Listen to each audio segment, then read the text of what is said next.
The following episode contains or may contain spoilers. So if you're spoiler sensitive, maybe beware. Yeah, you sensitive people. Get out. No, get in.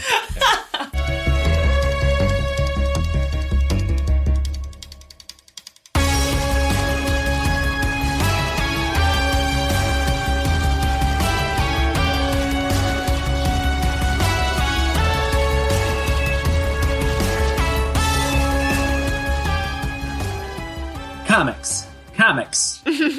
Doing my voice exercises. Comic books. yeah. Sipowitz. So, what? That's the thing people say on the mic to see if you're getting hard P's and weird S's, I think. I don't know. But I've definitely heard like roadies or like people testing equipment at concerts. Roadies. Sipowitz. Oh my god. Yeah, roadies. Those guys that you have to sleep with so you can go meet Gavin Rodsdale. You know. Is that somebody Roadies. in Tool? No, he's in Bush. He was married to Gwen Stefani. Oh, it same. was the first concert I ever saw was Bush. Same. Hold your tongue. All right. Anyway, welcome to the FANtom Zone. 3 fans, 1 podcast, and a sea of comics. I'm Noah. Kayla. And Jared. Yay. So today we have a fun episode. It's a little off topic from like what we were doing, but it's fun. It's partners, buddies, BFFs, bromances. These are like my in favorite comic books. things in comics, so I'm just really excited. It really is. I didn't even think about that, but it's true. It was just recently National Best Friend Day, so Aw. look at that timing. I know. Isn't that great? Now, we're not talking about sidekicks, romantic partners, or relatives. That's all later. So that's just to give you a bracket. Some of these people could be romantic partners. Just saying. Oh, for sure. It gets vague.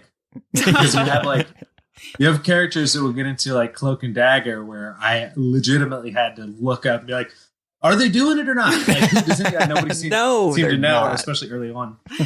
And then you have all the like stuff where it's clearly like, oh, there seems to be something homoerotic going on here in their bromance. Yeah, I mean, it's pretty self-explanatory. Like best friends in comics, or team ups, dynamic duos, stuff like that. People that tend to team up a lot. And oddly enough, during research, I found quite a few of them didn't even have like comics together, even though their partnership is so well known. Yeah, actually finding a comic book recommendation for my pair was actually kind of difficult for different reasons I'll explain later. But yeah, I mean, there wasn't as much like just obvious like, oh, this is like their 6-issue spinoff, like yay. Luke Cage and Danny got a little lucky there where it's kind of easy to find. Right. It's funny when Barbara Gordon or Batgirl or Oracle and Black Canary are a really good partnership. They're pretty much BFFs in comics, but they don't necessarily have a comic on their own, or they don't function on their own most of the time. It's usually tagged along with a third wheel with them. So I always think that's interesting. I actually sort of researched just this question in a weird way, and I really came up with nothing.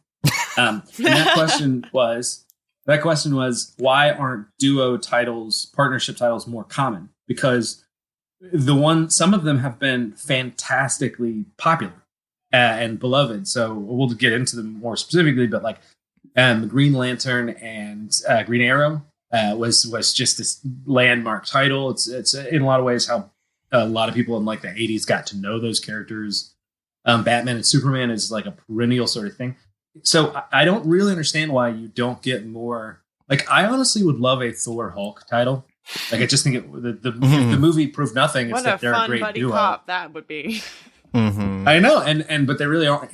We can't really cover them in this episode that much because they really aren't. They don't have that in comics because it just hasn't happened much. But point being, it's weird. Do you guys ever thought of why they haven't ever focused on this as like a way to like why aren't like, I don't know, 10% of the superhero titles like team ups? Yeah, I mean, focusing, I guess, on the example you just brought up with Green Arrow and Green Lantern, I mean, aside from them probably putting them together because both of their names have green in them, I would say, I don't know. I think when I guess around the time when they stopped being buddy-buddy, that's when Green Lantern was kind of rising in the ranks.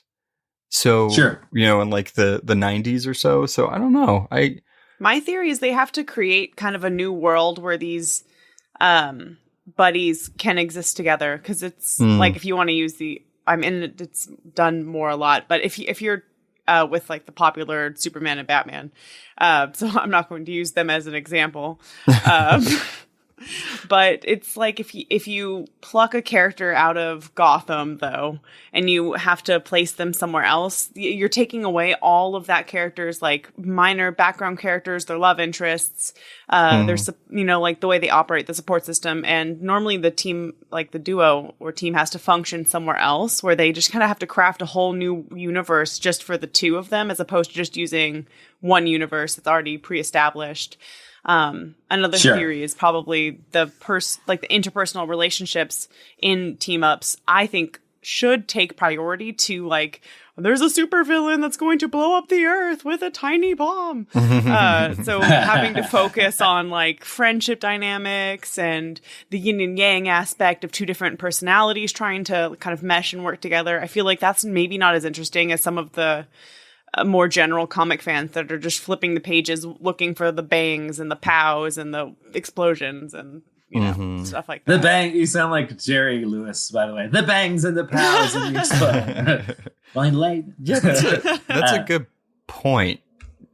It would seem like it'd be easier to have a partnership or a team up with characters that all live in New York City. Yeah. So it makes sense that, Heroes for Hire or even the Defenders, depending on who's on the roster, they all kind of team up. But those are just team ups. They're not necessarily, we're friends. We have to get together. It's, it's the relationships, like even, what's it called? Like, let's say Wolverine and Nightcrawler. Even though they're on a team, there's moments in the comics that really show their friendship and that they love each other a little more than some of the other people. Yeah, I mean, it's interesting that we don't get to see that more often. I just think, I think it's just more work and also focusing on things like feelings. So maybe some people aren't interested. If they don't want to do the work, I will. So I will totally write these stories. Okay. Buddy. Do it. I mean, I think you're right about all that stuff. But I think they would sell. I think that's my feeling, is that like if somebody was willing to do it, I think they would sell, just because like it's the same incident like the original pitching of the Avengers and Justice League, which was like, well, if they like these characters, then they'll like them when they're all together. So I guess like if just a random pairing, like if they did a Daredevil Wolverine comic or something like that, you would think, I don't know how that fits together either, but you would think that like everybody that reads Wolverine would be like, okay, I want that because I love Wolverine. And then all the Daredevil fans would be like, oh, I want that too. So you'd get, it seems like you just have an automatic pairing of the readership too. I would hope, at least. But what if someone really despises one half of the duo? Then they're like, oh no, I love Daredevil, but I freaking hate Wolverine. I can't pick this up. Then you're not a real fan. Yeah, I think that's an interesting point. It also might be a cool way for, I don't want to say a lesser known or lesser liked character to get more exposure, but if you team them up with somebody that's more popular, it could also, I don't know, maybe draw people in or make them like them. Because I don't know if that's the case. But so Spider-Woman is fairly well liked between comic readers, but most people outside of it don't know Spider-Woman.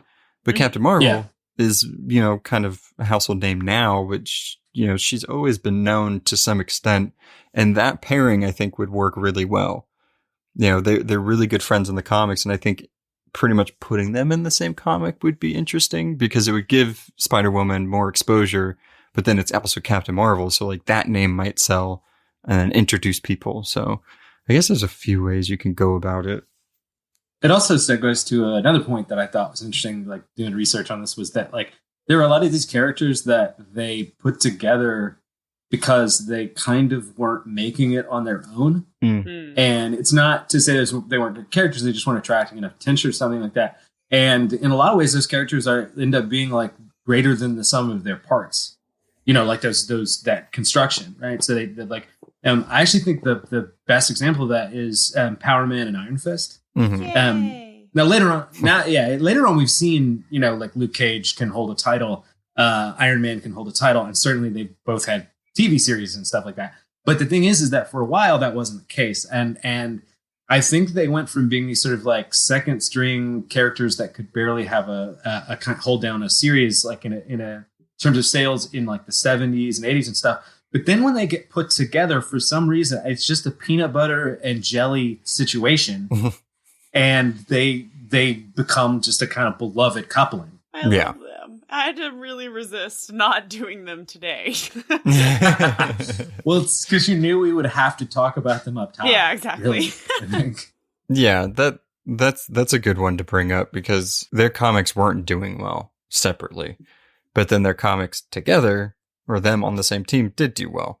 Is there any other examples do you find? So like, I guess you two personally, you don't have to answer if you don't know or you don't have a thing, but has there been characters that you don't usually read, but you'll read if it's like a team up, or, you know, they're teamed up with somebody else in the comic? Oh, that's, I got one pretty much like immediately in terms of my own history, which was like Rocket and Groot.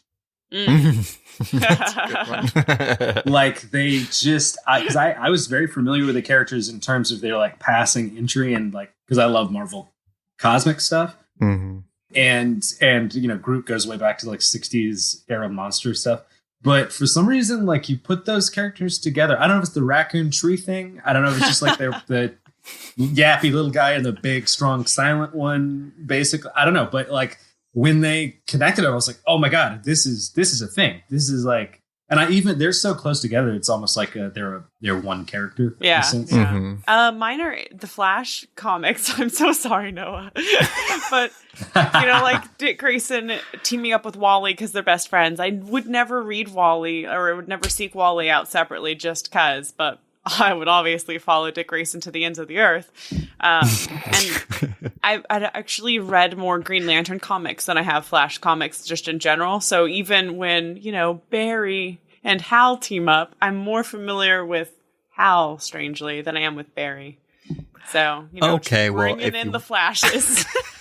If you want to hurt my feelings, you succeeded. It's fine.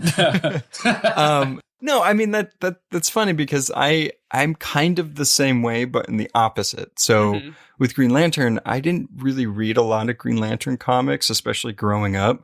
But the more and more I saw Flash or Barry with Hal, or vice versa, I started liking Hal a lot more. And then that's what opened up my wanting to read more Green Lanterns. And then I've not looked back since. So yeah, so I always think that's interesting that, so there's a good way that this can happen, but you know, it's in the inverse. It could also happen where the team up comic doesn't do too well. Sure. So you're taking a chance either way, but I guess you're taking a chance if you write a comic in general. So, you know. Yeah, I think that's right. And also, since you sort of put that on the table, like the idea of Flash and Green Lantern, it's sort of almost the opposite. Good example, right? It's a good example, but it's the opposite of the idea of like, these are two characters that are sort of struggling and they aren't necessarily working, but let's put them together and see if we get something greater than the sum of its parts. With the Flash and Green Lantern, you have the opposite, which is you have these amazing characters that are sort of legends and franchises unto themselves. And then for whatever reason, and throughout their organic history, they just fit together particularly well. And so I think that it's you know, it's not just something for like, well, these two characters aren't doing so great, let's put them together. It can also be, you know, really fantastic, you know, characters of primacy being like a big sort of team up. So with you guys, is there like a favorite type of, I guess, partnership that you have? Or like, do you tend to like the ones that are like BFFs, or like, you know, it's, you know, huge on the bromance, or they're just like partners on the job? You know what I mean? Huge bromance lover here. Clearly. Based on all of my comic opinions, that's not very hard to deduce. But yeah, I love bromance. And I love, especially within the bromance. If they're like just kind of opposite personalities that somehow are just best friends, it's one of my favorite things ever. But I also really like, I know we're going to probably mention this later, but like the yin yangs where they're just kind of created together, drawn together for specific purposes. And like that connection itself is really intense, even if the characters themselves aren't like buddy. So kind of my two favorites. That's almost like an editorial thing. Like basically, it's like they're literally created together as a concept, like Hawk and Dove, or Fire and Ice, or Cloak and Dagger. It's like they almost use them as like an expression, like that they were invented out of that. Yeah. They're trying to say something by creating these two opposite characters together. But it's like you almost go too far with it, where you just expect there to be characters like, this is baseball and mitt. It's two things you know to be together. Knife and sheath. It's their character. I don't really have one. So one of the things I think is funny, I don't know if I prefer this or anything like that, but it's just the frenemies category. And it's like, because a big part of superhero like culture, I guess you could say, like within the world, is that like they'll have misunderstandings and they'll get into fights. And it's so fan driven because like we just want to see, like, I don't know, Iron Man fight the Fantastic Four or whatever, or the Thing or something. If you have enough of those and they work out, but because they're both superheroes, those fights sort of like generate like friendships, begrudging ones. Yeah. And sometimes it's playful, like Human Torch and Spider-Man are like that, where they've, it's like they've gotten into a lot of like little fights and tiffs, and they make fun of each other a lot, and they're very competitive. But over a period of time, they've kind of, you just have to admit they're friends. I'm a big Thor fan, so his relationship with Hercules to me is hilarious. The extent of competitiveness, like, and almost all of them together, they're sort of team ups, you might say. Almost all of them are them fighting. Yeah, but it like ends with them being kind of buddies and friends and partners and stuff like that. So I think that's probably my favorite, if I had to like put my finger on it. Yeah, I have to. I mean, I think. How about you, Noah? Yeah, I think it's more. So I tend to like the BFFs more. So like Hal and Barry, Tim and Connor. But I like the partnerships a lot too. So I guess the most recent example that I can say is Jessica Cruz and Simon Bads. So with them, I like them because they didn't want anything to do with each other. So much so that Hal had to be, you guys need to work together, so you only have one power battery to charge, so then that forced them to be together. Yeah. But just seeing that character development with both of them, kind of seeing the other person, seeing the weaknesses, understanding where they're coming from, and then becoming such good friends, but then also being able to function so much well on their own. I like that a lot. I like the ones that are kind of like forced to be together and then end up loving each other at the end. Clearly, there's a lot of crossover. Like there are these characters that are in these sort of like the ampersand, like kind of relationship, like duos that are partners, but they're also friends, right? And vice versa, like you know what I mean? And I think a lot of it, what you're describing too, is not so much a difference in the meaningful relationship between the characters, but it's in kind of the difference between like how the comics are organized and how they're so a lot of those partnerships, it's just these two characters doing things or like together, like they have a mission unto themselves. Or like literally the part of their story is they work at a detective agency together or something like that. Like Misty Knight and Colleen Wing, like the Daughters of the Dragon. So it's like literally their job to be teamed up. But then a lot of the ones you guys are talking about, which I think you both are really into, the sort of more bromance or galmancy. Yeah, exact galmancy, which sounds like controlling women. That's weird. But anyway. But yeah, those things often come out of ensemble titles. Right. So not totally, but, a lot of those relationships are formed with these characters that are literally serving on a team together as groups. But then the characters hit it off. Like they just work together, and that's super cool. Like I actually your favorite Nightwing and Wally. I think what's really cool about theirs is it's not just this one single run of 6 issues that brought them together. It's just that they've been on the Teen Titans for so long. And they're like, hey, we get along. Let's be best friends. Yeah. And the big one, they have shared history, right? And common experience. And that's like, it just really works. And they're both like the level-headed ones on that team. I will say in Rebirth, because one of the biggest things to happen with Rebirth is that Wally West came back. The reason for him coming back was because Barry was able to remember him, which sounds super sad, but he remembered him and it pulled Wally out from, in between the dimensions or in the Speed Force, it pulled him out. But still, everybody else didn't remember him. But one of my favorite things reading in Rebirth was when he was trying to get the Titans to remember him. And of course, Dick Grayson was the one that remembered him. And it was so sweet. And I was like, yay, he's back. Like, finally. But it just goes to show that, that you can call back that relationship or that friendship and it's always there. It's always a fun thing to read, especially if you know about that connection that they have. You also, like, we've kind of brought out these two kinds of examples. I think they're worth underscoring as a different approach here, because one is the foil, the classic one. And I'm actually not a huge fan of this, just based on like the story, but like the Batman Superman team up. I like Super Sons so much better. But I think the story, their personalities make more sense together. But anyway, the point is, like, inside of that comic book is supposed to be like, these they're so different, but they appreciate each other in a sense from a distance. But then the Hal Barry relationship is the opposite, which is like they work because they're so similar. Like they're both law enforcement agents and like, kind of level headed and like all American and stuff like that. So I do think it's cool that you get both those things can work, right?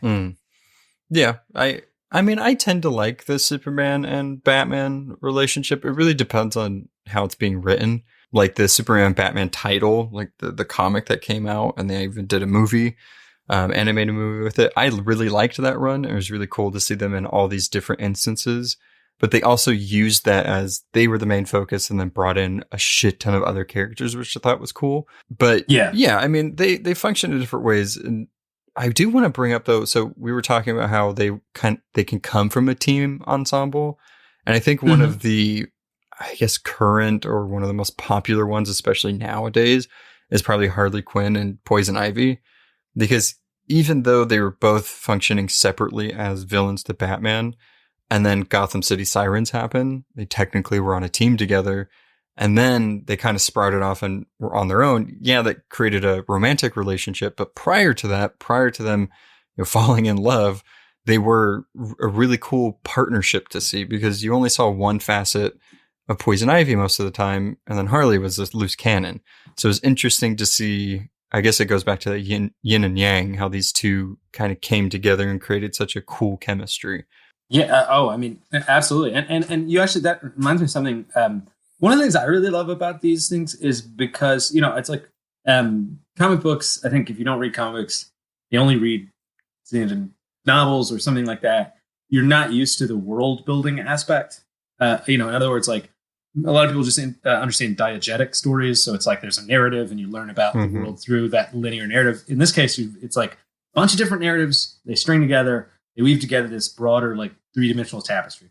Point being is that every aspect of a real world, right, is kind of supposed to be represented. And friendship is a big part of that. And because of that, and I think this is really cool, you get to see aspects of characters that you wouldn't see outside of these kinds of relationships. So it's like you actually mentioned Wolverine and Nightcrawler, Noah, and I know you're a fan of that team up or whatever. Yeah. What's great about that is you get to see aspects of Wolverine that you wouldn't see outside of that relationship. He's like kind of nurturing in that relationship. Yes. And he's sort of like, those two words don't go together. I know, because Nightcrawler is like a priest, or he was for a while, and even when he's not played that way, he's like a more like receptive, what do you call it, like forgiving character. Well, he's a pacifist. Wolverine's got a lot of guilt. Yeah, exactly. Yeah, and like we wouldn't know that Magneto is like a decent guy without Xavier there to be like, oh no, I'm fond of that guy who's on the opposite side. Yeah, it's like deeply humanizing, not just like because he's like got a good backstory that like fills him out as a character, but a lot, even like good reasons for being a villain won't humanize you half as well as just seeing him sit down and play chess with Charles Xavier. Yeah. There's a reason why they've shown that in like every single X-Men movie. To remind them that they are chess buddies. So yeah. The other thing that's fun about this is like, because we're get a little heavy here, but like actually what I think is how light this stuff can be, because you mentioned like romantic partners in comics. Well, the thing is about romantic relationships is they're always inherently kind of fraught with like drama. Somebody getting kidnapped.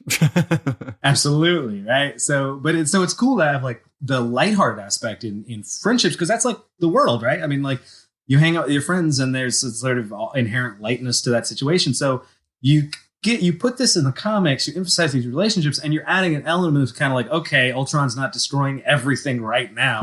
They're just playing ping pong. That's kind of cool. I can relax. Yeah, that's very that's a good way to put it.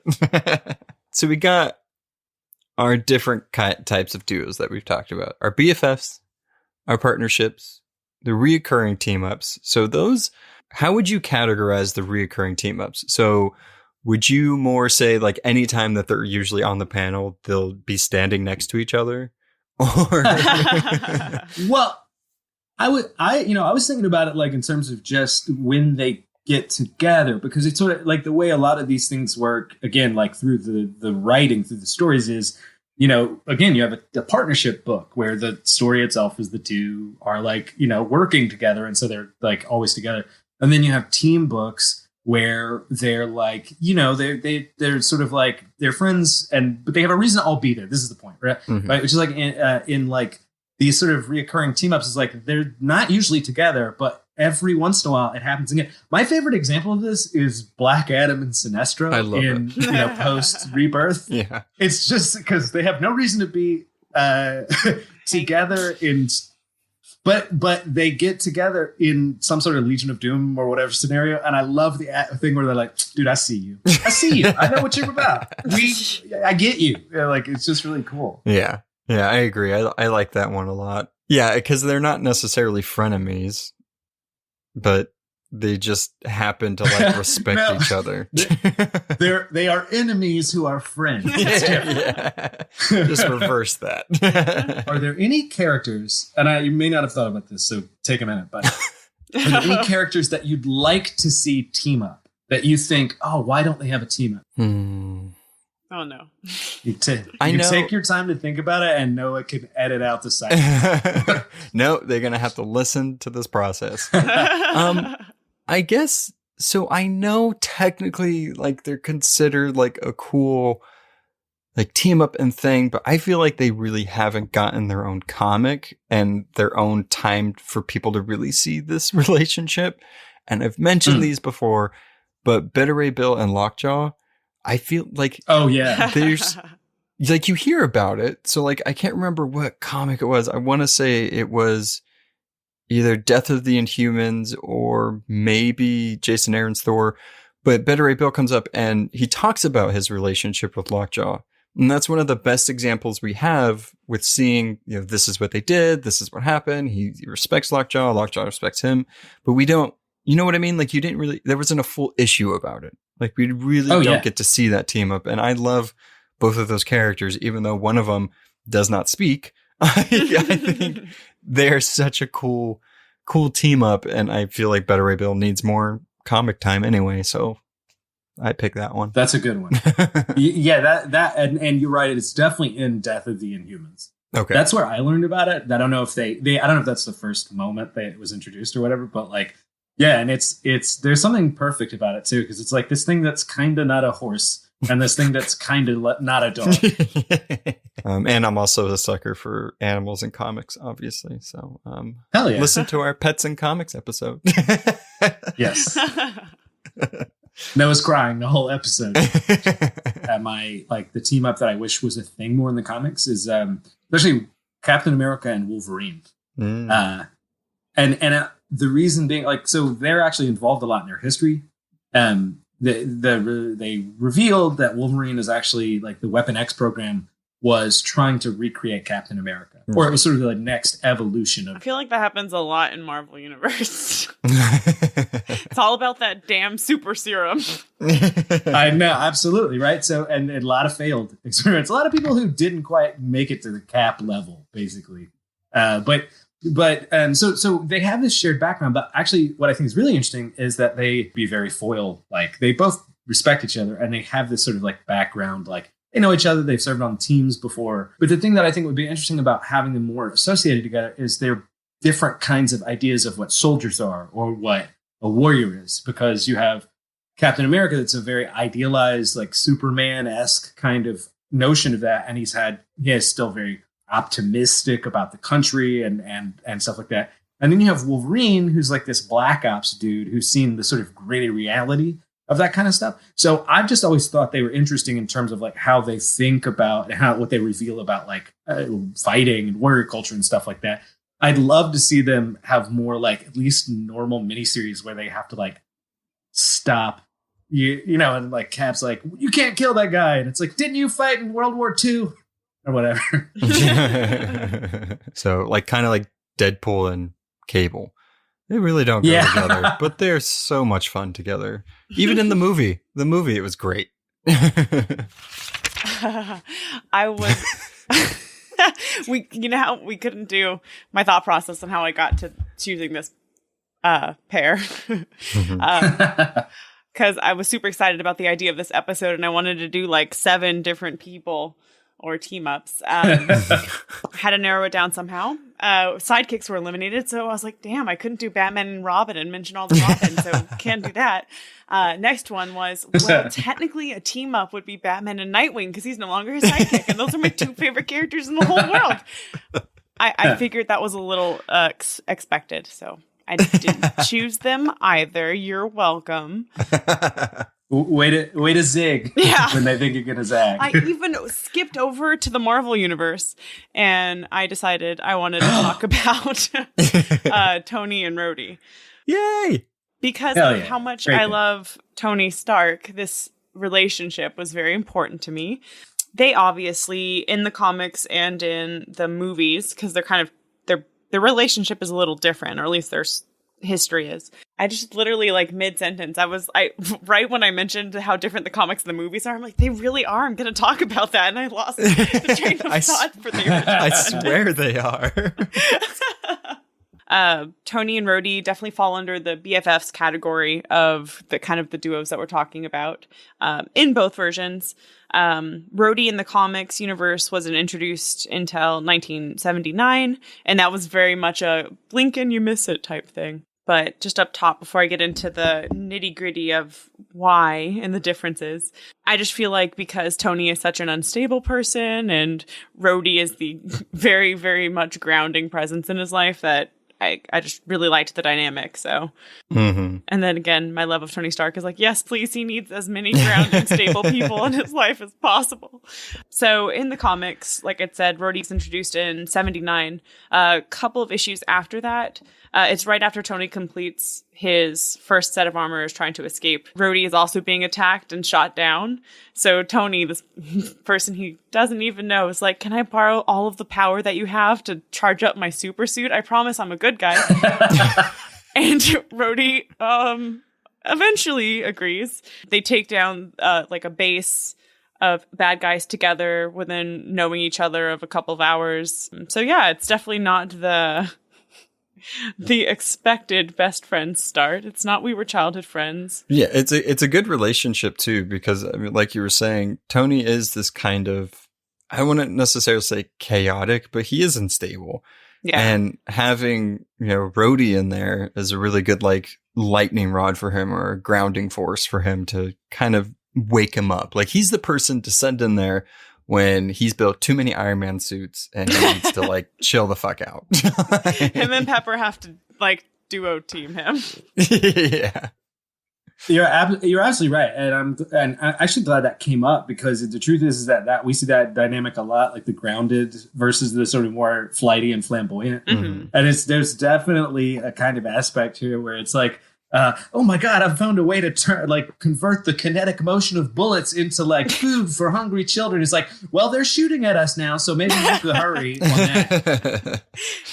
Yeah, in my notes, underneath Tony, I wrote neurotic and outgoing, and underneath Rhodey, I put stable and reserved. So I just really liked that. Yeah. I'm just trying to imagine Iron Man without the grounding force of War Machine is really scary. I feel scared for Tony if he didn't have a Rhodey in his life. Everybody needs a Rhodey. I know. I agree. The movies, their relationship, just based on what we can gather, is a little bit different. It looks like they knew each other when they went to MIT and became friends during college. And strangely, Rhodey is in the Marines in the comics and in the Air Force in the movies. And I just thought that was hilarious because the Air Force makes more sense considering what he's going to do. Like after he was introduced, but Marines is such a I'm a tough guy thing. So back in like 70s, 80s, they're like, oh, we need a tough guy military character. He's definitely going to be a Marine. Also, he's a colonel, so it's like all the same. You know what I mean? Like the colonels in the Marines, like, yeah, your office is way tougher. Whatever. Okay, sorry, go ahead. True, he's definititely high rank. But yeah, I felt like because the movie made the change of kind of having them know each other for years and years before Tony starts being Iron Man, I felt like it kind of changed the dynamic a little bit. It made it a little warmer to me. So strangely, I kind of really liked how they adapted it into the Marvel universe, our cinematic universe. I like the history better in the movies, honestly, because I just like the idea of Rhodey being there for Tony as a civilian and as a hero. Rhodes definitely, in both the comics and the movies, is like a support system for Tony, kind of a protector, and is always kind of fondly exasperated by his friend, unless, of course, Tony just goes a little too far. Which brings me to the point. Which is happening a lot. Yeah, for sure. Doing research, I got so mad because when it came to comic book recommendations, I wanted to choose something that was like, oh, this is so sweet. They really love and care about each other. But most of the main issues that focused on both of them equally is them fighting or the relationship crumbling. So I'm like, oh God. Like if you just pick up a random Iron Man, well, as Tony Stark issue, there's going to be a panel in each one with Rhodey in the background going like, there, here's a coffee, go take a nap. But it's not really something that you're like, oh yes, War Machine and Iron Man, the soft best friend version. It's always like, and they're fighting and the relationships reach its breaking point. So I swear most of the time they're best friends if you're listening to this, despite later. But yeah, again, I kind of feel like it kind of gives me a little bit of everything. The bromance and also the kind of opposites thing going on. And again, I'm very grateful that Rhodey is there to protect my Tony Stark. I think what's interesting too is that usually when you think of the relationship between a weapons manufacturer and a military official, it's usually not a good thing. But in this case, they make it work.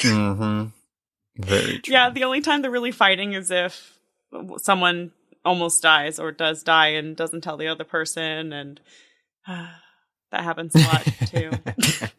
Oh yeah, they're both in the we've died a few times club. I mean, most people in comics are getting up there though. It's like whole universes have died. So. That's true. So my pick is a little more on the comedic side. Nice. A little bit. Yeah, a little bit. I mean, okay, so Booster Gold and Blue Beetle. The blue and gold, I can't, I could not, I wanted to do them so bad because I didn't know of another time that I'd be able to talk about them really. Unless the Blue Beetle movie is actually happening and they do have Booster Gold in it, then we'll probably do a deep dive on him. But it'll be the wrong Blue Beetle anyway. Yeah, well, I guess we'll see. Who knows? I love Jaime, but I'm just saying. Yeah. Okay. So, and to make the distinction, in case you don't know, the Blue Beetle I'm talking about is Ted Kord or Theodore Kord. He's the original Blue Beetle prior to Jaime becoming Blue Beetle, and he functions a lot differently than Jaime does. So the difference between him or this Blue Beetle, so he's genius level intellect. He's kind of like Iron Man, but not as cynical. Like he has the suit, he has the gadgets, he has the mind. Also, most of his things are bug themed because he's Blue Beetle. So his transportation is the bug. And it looks like a big beetle. So he's a lot like Batman if he wasn't like, he was like, okay, no fighting or becoming the Knight, but I'm going to make really cool gadgets. Yeah. Well, and like speaking of his gadgets, I'm just saying this because I love like the campiness of some of this stuff. So Yeah. Blue Beetle, he has his surveillance drones are called baby bugs or Snoopies. So Snoopies. I just wanted to put that out there. And in the inverse, Booster Gold, he's a superhero, quote unquote. I'd say sponsored superhero from the 25th century, actually from Gotham. And he goes back in time, and then that's where he lands into our universe. So where these guys started and how these two pretty much very different characters came to be was honestly, during my research, even the writers, it was kind of by accident. They were writing a Justice League comic. So this was Justice League number 3. And Booster Gold just shows up and is like, I'm on the Justice League now. And the Justice League's like, no, you're not. Who are you? What are you doing? And then he helps them defeat, the enemy that they're fighting with the help of Blue Beetle. And the Justice League is like, okay, that's fine. I guess you can be on our team because I guess he proved himself. I don't know. And then that's a superhero audition, basically. Yeah. I don't think he could just show up to the Justice League and be like, hey, I'm in the Justice League now. So whatever. But it's very much like Booster Gold. We don't see these two together again until Justice League International number 8. And that comic is widely known as Moving Day because they're helping characters in the comic move, like literally move their house or apartment to another one. So the writers actually didn't intend for them to be this comedic duo, but with both of their personalities coming together, it just seemed the proper course to take, which I'm fine with. I love the ones where they can be super buddy. They could be so much bromance. And then when it needs to be serious, it does get serious. Things ended a little tragically for them because Blue Beetle was killed by Maxwell Lord, which was awful. And a lot of people hated this decision. I do too.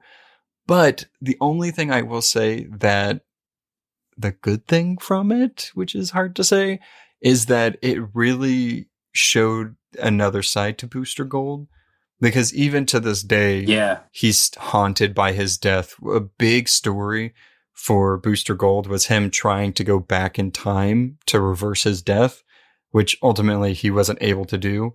And then, to make matters worse, in Blackest Night, dead Ted Kord comes back to life and goes after Booster Gold. So fuck them for doing that. I'm so mad at Max Lord. I hope Wonder Woman breaks his neck again in the movie.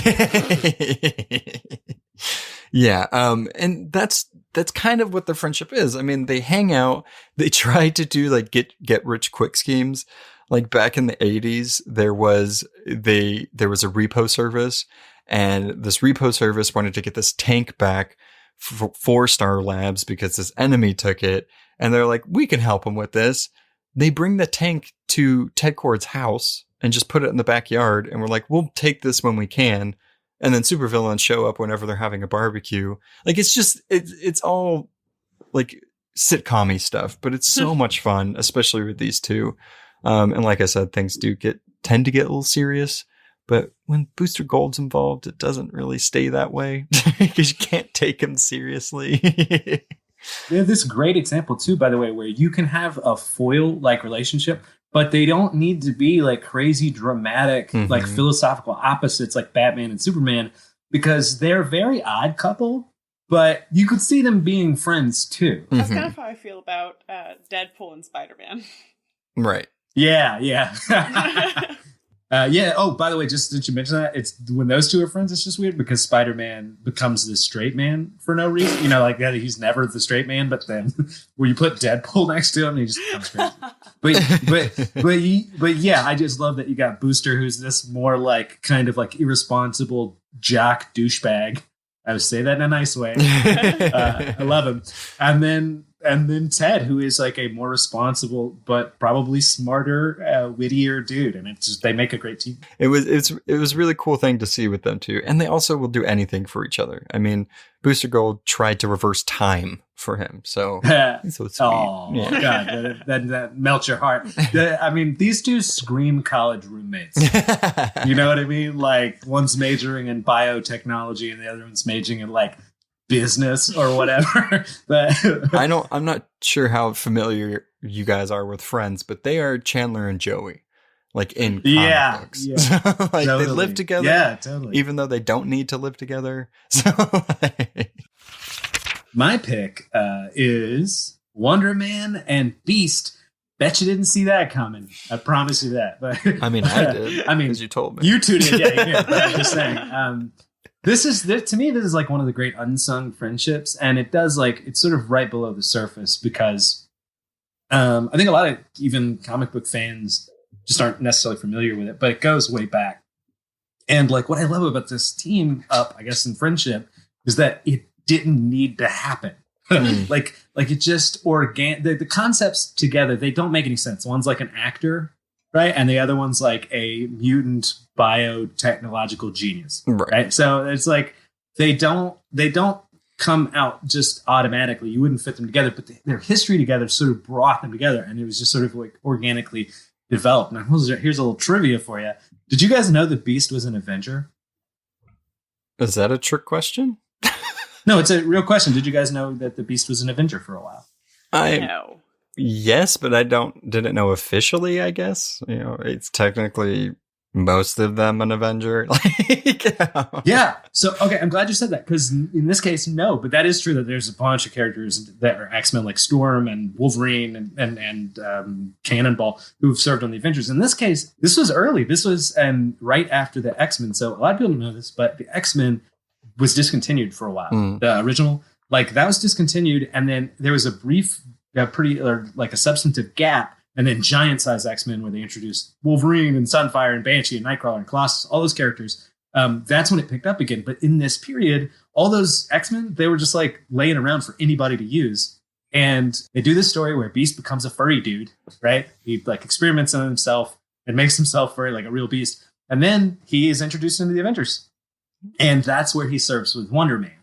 And they end up hitting it off in this really cool way. And most of it was sort of because like they were both the second stringers that they almost like trauma bond together. Right. Because like what had happened, Wonder Man had come back from the dead. I think probably by this time 9 times. That's sort of what the character does. He gets killed and comes back. So he was having this weird like existential crisis, right? He didn't kind of know what he wanted to do with his life or if he should be doing something better.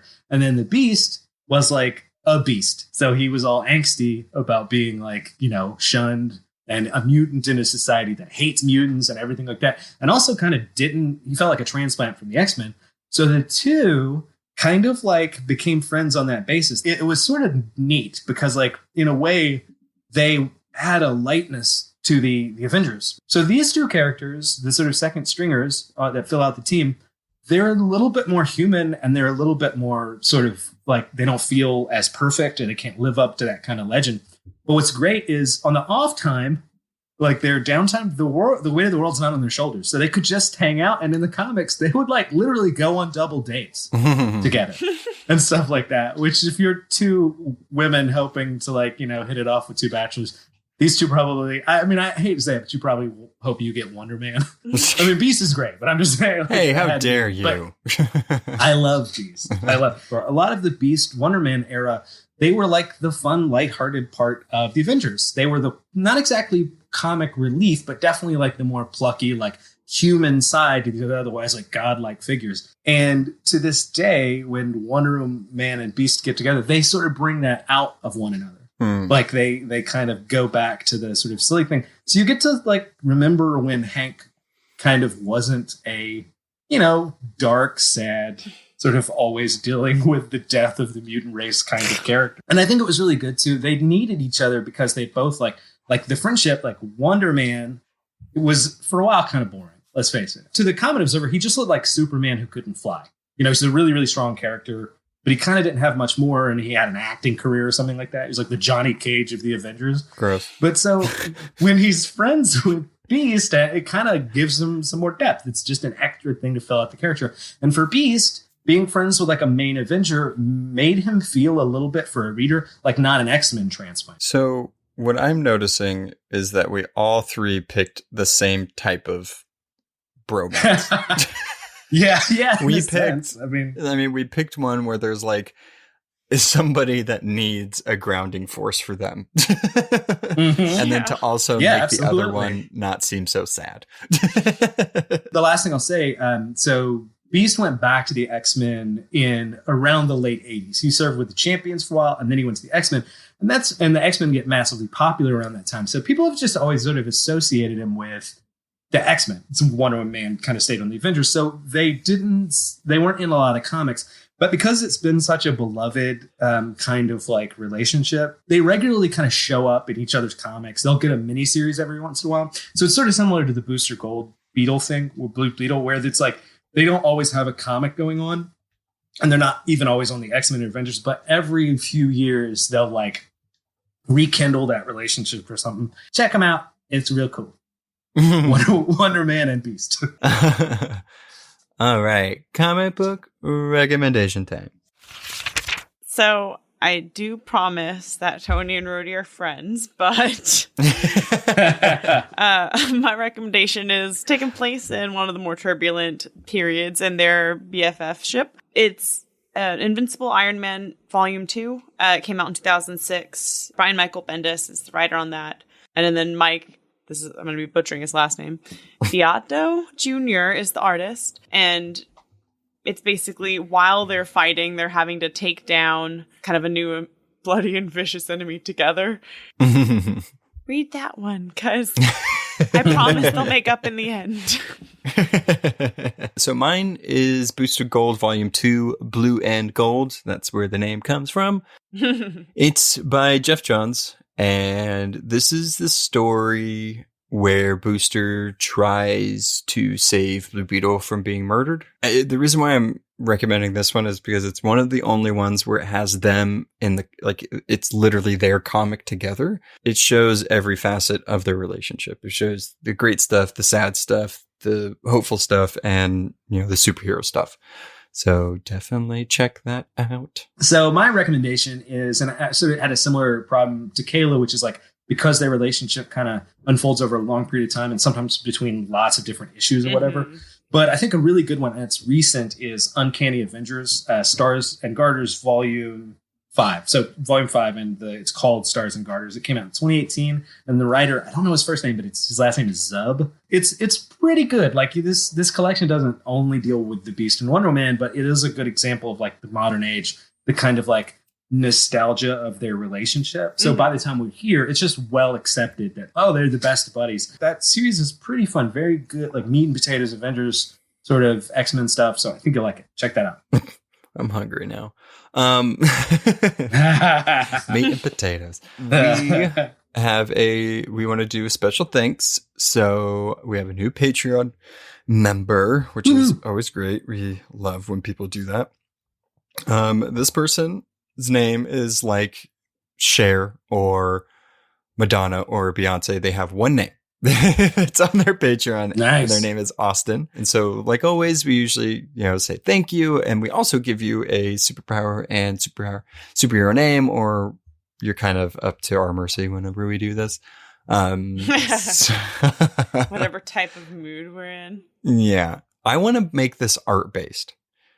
Let's try to get this created, like, have their power be art based. I don't know why, but I got it. Okay. Go ahead. Okay. This is going to be pretty art based. It's going to be very design based. You ready? Okay. Okay. So the person's name is Austin. Yeah. With a Y. Okay. What's that? It's with a Y. Just so you know. That is still works. Oh, even better. So I used to live in the city of Austin, and the motto of the city of Austin, of course, is keep it weird, which is dumb, but we're going to use that for this. So Austin's power here is to basically redesign. He's like a shapeshifter for other people. He could turn other people, like the enemy, into whatever shape he wants. This is kind of a low-level reality manipulation thing, right? So he's doing a kind of redesign on the person. He can turn him into a squid or a clown squid or whatever. Whatever they can draw. Oh, yeah. I thought you were just talking like they could change, like they'd still be the same species, but I guess not. No, or anything. So whatever like Mystique could do, he can't do that to himself, but he can make other people change their shape. That's pretty cool. And it's gross and weird. And we can reverse that. Like he can he could be like Weird Keeper. Then or their go name ahead. could be the Sculptor because they Oh, That's so a badass good. name. Beautiful. You're welcome, Austin.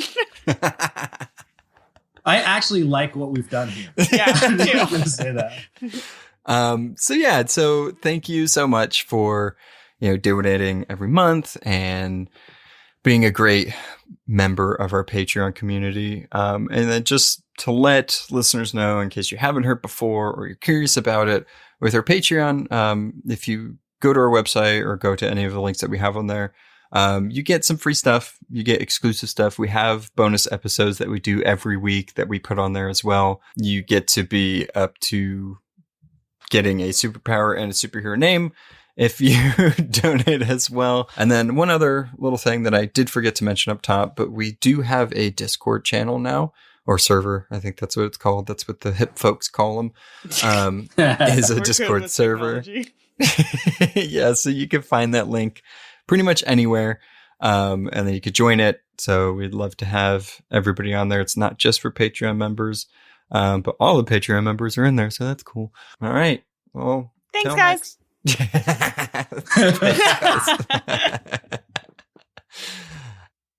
Thanks for listening.